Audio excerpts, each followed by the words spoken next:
Bonjour, donc je m'appelle Daniel Schoen, je suis chercheur au CNRS dans l'Institut de neurosciences des systèmes.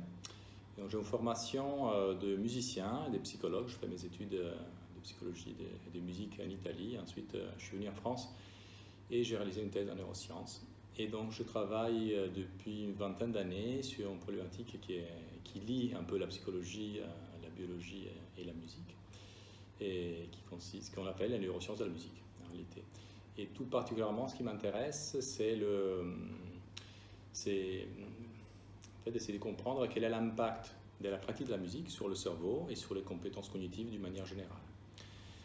Et donc, pour ce faire, il y a toute une partie de recherche fondamentale qui est réalisée, en fait, par exemple, en étudiant, comparant les cerveaux des musiciens et des musiciens, soit en regardant des aspects de physiologie, donc vraiment de la forme du cerveau, la réponse du cerveau à certains stimuli, soit aussi en regardant les compétences, par exemple, des musiciens en les comparant d'un musicien, donc on compare musicien et musicien sur des compétences cognitives ou langagères.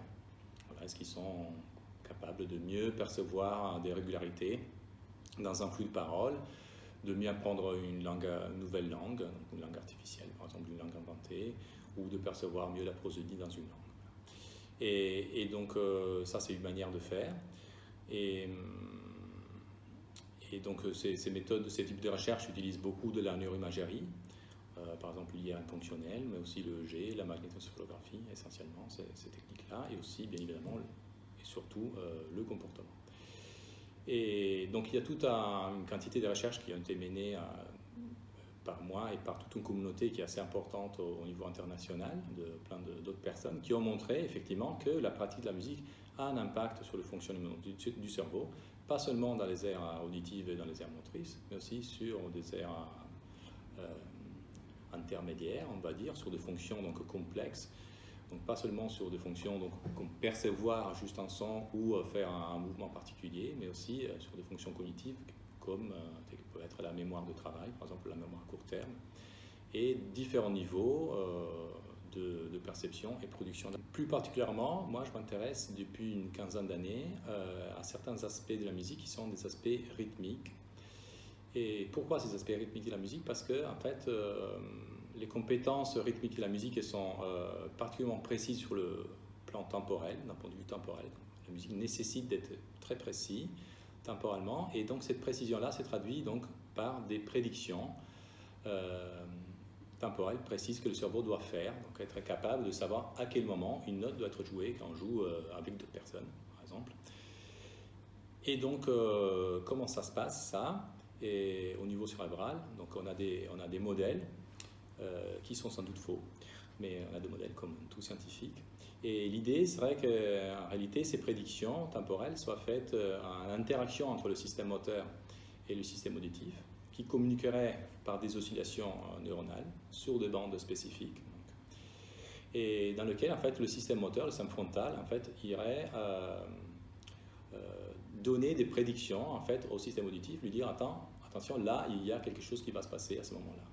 Et donc ça, c'est quelque chose qui est assez important parce que du coup, ce lien entre système moteur et système auditif est quelque chose qui est énormément stimulé par la pratique de la musique et qui va en même temps induire une augmentation des capacités des prédictions temporelles chez les individus et aussi, en conséquent, ou alors, plutôt en conséquent, cette modification elle a lieu via une augmentation de la synchronisation neuronale entre deux populations de neurones, donc de deux systèmes différents, ici par exemple le système auditif et le système moteur. Et donc l'impact globalement, c'est donc une amélioration des compétences de prédiction. Et ces compétences de prédiction, en fait, ce qui est important, c'est qu'on le retrouve partout dans la vie de tous les jours, y compris dans le langage. Donc c'est important de savoir ce que quelqu'un va dire, par exemple. On est tout le temps en train d'anticiper ce que la personne pourrait dire éventuellement.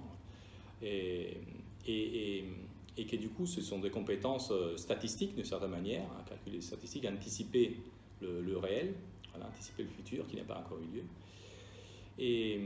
Et donc ça, c'est un impact général sur la cognition. Ces compétences statistiques, en fait, elles sont très importantes pour tout un ensemble de choses, donc notamment l'apprentissage du langage et la compréhension aussi de la parole. Okay.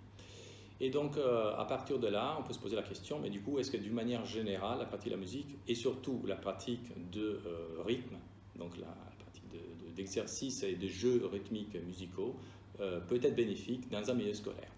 Et donc c'est vrai que récemment, nous avons développé ce qu'on appelle une mallette, donc un ensemble d'outils musicaux qui se basent surtout sur le rythme et qu'on a mis en place en collaboration avec d'autres chercheurs en fait, et surtout des enseignants et des écoles pour faire en sorte que ces exercices musicaux puissent être réalisés par des enseignants dans des écoles sans une formation musicale particulière. Donc ça c'était le gros challenge en fait qui nous a été posé, parce que bien évidemment qu'un musicien pourra intervenir dans une école pour faire une activité musicale, mais le gros challenge est effectivement de faire en sorte que les enseignants puissent s'approprier, bien sûr avec une formation préalable, mais puissent s'approprier de ces outils pour faire en sorte que les enfants puissent bénéficier donc d'exercices qui sont ciblés, qui sont ciblés pour être faisables dans une classe, pour être faisables par l'enfant, pour être faisables par la maîtresse ou le maître, sans des compétences musicales particulières,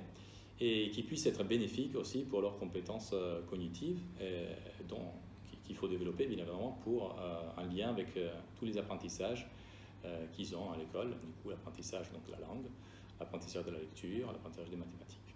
Lorsqu'on parle du rythme, en fait, on pense à la synchronie, être ensemble, donc faire la musique ensemble, c'est-à-dire être avec les autres, et être avec les autres précisément, temporellement, être vraiment à ce moment-là tous ensemble. Ça développe aussi, ça nécessite en fait de développer des compétences donc sociales d'une certaine manière. Et ça, c'est aussi quelque chose que la communauté est en train d'étudier.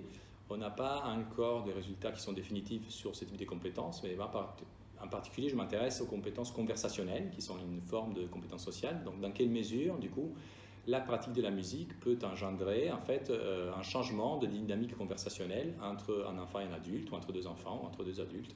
Et ça, ce sont un peu les projets que j'ai sur les années à venir.